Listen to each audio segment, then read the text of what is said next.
أعوذ بالله من الشيطان الرجيم. بسم الله الرحمن الرحيم. الحمد لله رب العالمين، وصلى الله على سيدنا محمد نبيه وآله وسلم تسليما. اللهم لك الحمد على ما جرى به قضاؤك في أوليائك الذين استخلصتهم لنفسك ودينك، إذ اخترت لهم جزيل ما عندك من النعيم المقيم الذي لا زوال له ولا اضمحلال، بعد أن شرطت عليهم الزهد في درجات هذه الدنيا الدنية وزخرفها وزبرجها، فشرطوا لك ذلك وعلمت منهم الوفاء به، فقبلتهم وقربتهم وقدمت لهم الذكر العلي والثناء الجليل، وأهبطت عليهم ملائكتك وكرمتهم بوحيك ورفدتهم بعلمك وجعلتهم الذريعة إليك والوسيلة إلى رضوانك، فبعض أسكنته جنتك إلى أن أخرجته منها، وبعض حملته في فلكك ونجيته ومن آمن معه من الهلكة برحمتك، وبعض اتخذته لنفسك خليلا وسألك لسان صدق في الآخرين فأجبته وجعلت ذلك عليا، وبعض كلمته من شجرة تكليما وجعلت له من أخيه ردءا ووزيرا، وبعض أولدته من غير أب وآتيته البينات وأيدته بروح القدس، وكل شرعت له شريعة ونهجت له منهاجا وتخيرت له أوصياء، مستحفظا بعد مستحفظ من مدة إلى مدة، إقامة لدينك وحجة على عبادك، ولئلا يزول الحق عن مقره ويغلب الباطل على أهله، ولا يقول أحد لولا أرسلت إلينا رسولا منذرا وأقمت لنا علما هاديا فنتبع آياتك من قبل أن نضل ونخزى، إلى أن انتهيت بالأمر إلى حبيبك ونجيبك محمد صلى الله عليه وآله، فكان كمن تجبته سيد من خلقته وصفوة من اصطفيته، وأفضل من اجتبيته، وأكرم من اعتمدته. قدمته على أنبيائك وبعثته إلى الثقلين من عبادك، وأوطعته مشارقك ومغاربك، وسخرت له البراق وعرجت به إلى سمائك، وأودعته علم ما كان وما يكون إلى انقضاء خلقك، ثم نصرته بالرعب، وحففته بجبرائيل وميكائيل والمسومين من ملائكتك، ووعدته أن تظهر دينه على الدين كله ولو كره المشركون. وذلك بعد أن بواته مبوى صدق من أهله، وجعلت له ولهم أول بيت وضع للناس للذي ببكة مباركا وهدى للعالمين، فيه آيات بينات مقام إبراهيم، ومن دخله كان آمنا. وقلت إنما يريد الله ليذهب عنكم الرجس أهل البيت ويطهركم تطهيرا. ثم جعلت أجر محمد صلواتك عليه وآله مودته في كتابك، فقلت قل لا أسألكم عليه أجرا إلا المودة في القربى.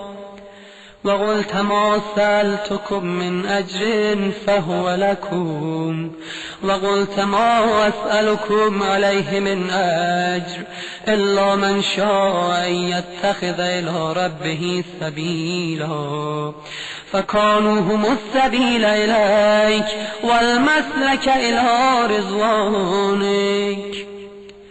فلما انقضت أيامه أقام وليه علي بن أبي طالب صلواتك عليهما وآلهما هاديا إذ كان هو المنذر ولكل قوم هاد، فقال والملأ أمامه من كنت مولاه فعلي مولاه، اللهم وال من والاه وعاد من عاداه، وانصر من نصره واخذل من خذله. وقال من كنت أنا نبيه فعلي أميره، وقال أنا وعلي من شجرة واحدة والسائر الناس من شجر شتى.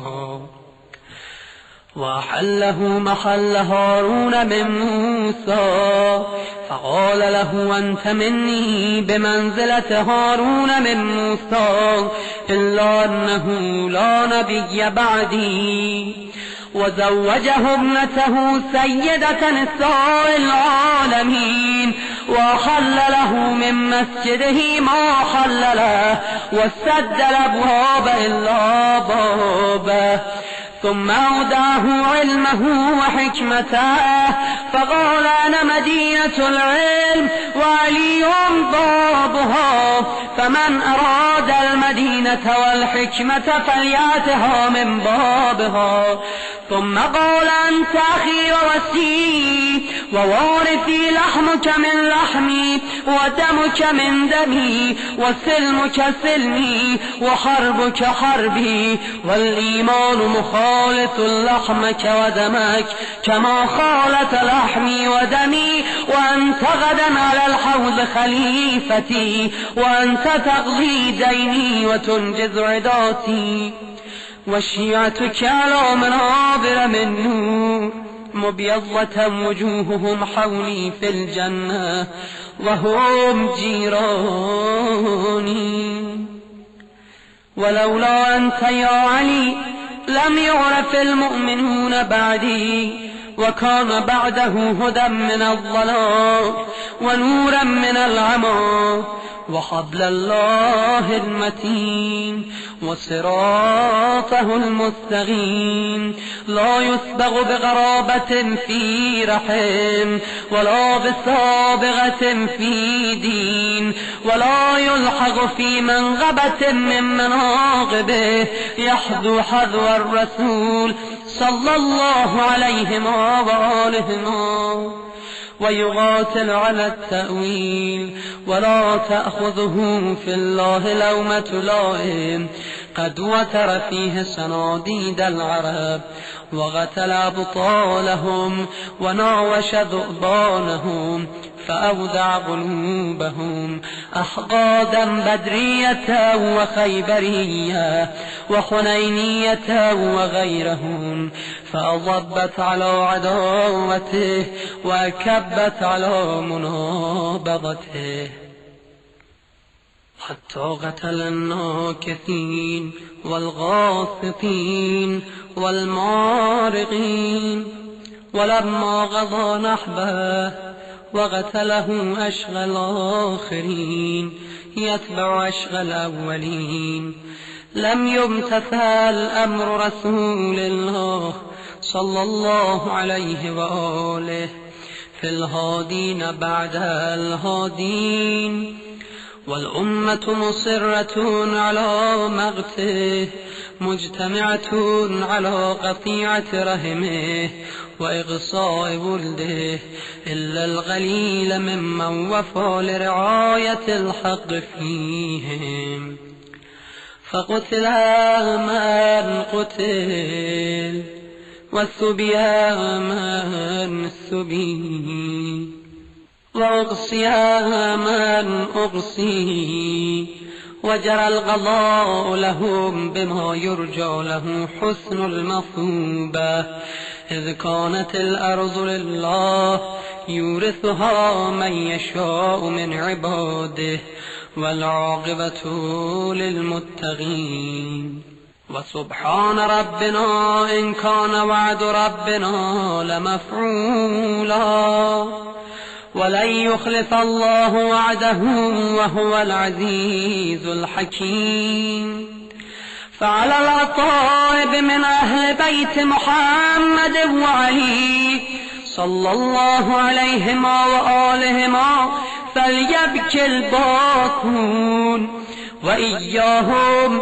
فليندب النادبون ولمثلهم فلتذرف الدموع وليصرخ الصارخون ويضج الضاجون ويعج العاجون أين الحسن أين الحسين أين أبناء الحسين صالح بعد صالح وصادق بعد صادق أين السبيل بعد السبيل أين الخيرة بعد الخيرة أين الشموس الطالعة أين الأغمار المنيرة أين الأنجم الظاهرة أين علام الدين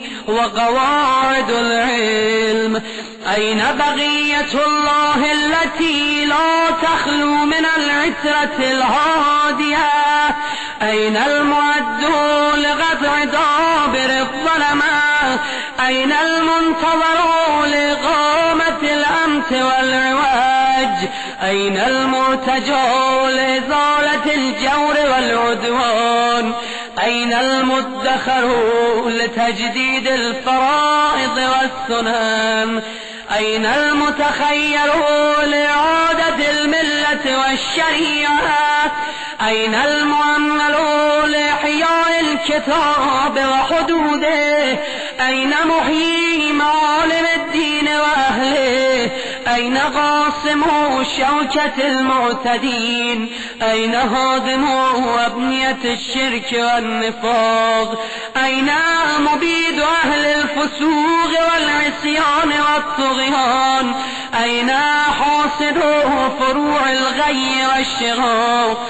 أين طامس آثار الزيغ والأهواء؟ أين قاطع حبائل الكذب والافتراء؟ أين مبيد العصاة والمردة؟ أين مستأصل أهل العناد والتضليل والإلحاد؟ أين معز الأولياء ومضل الأعداء؟ أين جامع الكلمة على التقوى؟ أين باب الله الذي منه يؤتى؟ أين وجه الله الذي إليه يتوجه الأولياء؟ أين السبب المتصل بين الأرض والسماء؟ أين صاحب يوم الفتح وناشر راية الهدى؟ أين مؤلف شمل السلاح والرضا؟ أين الطالب بضحول الأنبياء وأبناء الأنبياء؟ أين الطالب بدم المغتول بكربلاء؟ أين المنصور على من اعتدى عليه وافترى؟ أين المضطر الذي يجاب إذا دعا؟ أين صدر الخلائق ذو البر والتقوى؟ أين ابن النبي المصطفى وابن علي المرتضى وابن خديجة الغراء وابن فاطمة الكبرى؟ بابي أنت وأمي ونفسي لك الوقاء والحمى، يا ابن السادة المغربين، يا ابن النجباء الأكرمين، يا ابن الهداة المهديين، يا ابن الخيرة المهذبين، يا ابن القطائفة الأنجبين، يا ابن الأطائب المطهرين، يا ابن الخضائمة المنتجبين، يا ابن القماغمة الأكرمين، يا ابن البدور المنيرة، يا ابن السرج المضيئة، يا ابن الشهب الثاقبة، يا ابن الأنجم الظاهرة، يا ابن السبل الواضحة، يا ابن الأعلام اللائحة، يا ابن العلوم الكاملة، يا ابن السنن المشهورة، يا ابن المعالم المأثورة، يا ابن المعجزات الموجودة، يا ابن الدلائل المشهودة، يا ابن الصراط المستقيم، يا ابن النبأ العظيم، يا ابن من هو في أم الكتاب لدى الله علي حكيم، يا ابن الآيات والبينات، يا ابن الدلائل الظاهرات، يا ابن البراهين الواضحات الباهرات، يا ابن الحجج البالغات، يا ابن النعم السابغات، يا ابن طه والمحكمات، يا ابن ياسين والضاريات، يا ابن الطور والعاديات، يا ابن من دنا فتدلى فكان قاب قوسين أو أدنى تنوى واغترابا من العلي الأعلى. ليت شعري أين استغرت بك النوى، بل أي أرض تغلك أو ثرى، أبرضوى أو غيرها أمضي طوى. عزيز علي أن أرى الخلق ولا ترى، ولا أسمع لك حسيسا ولا نجوى.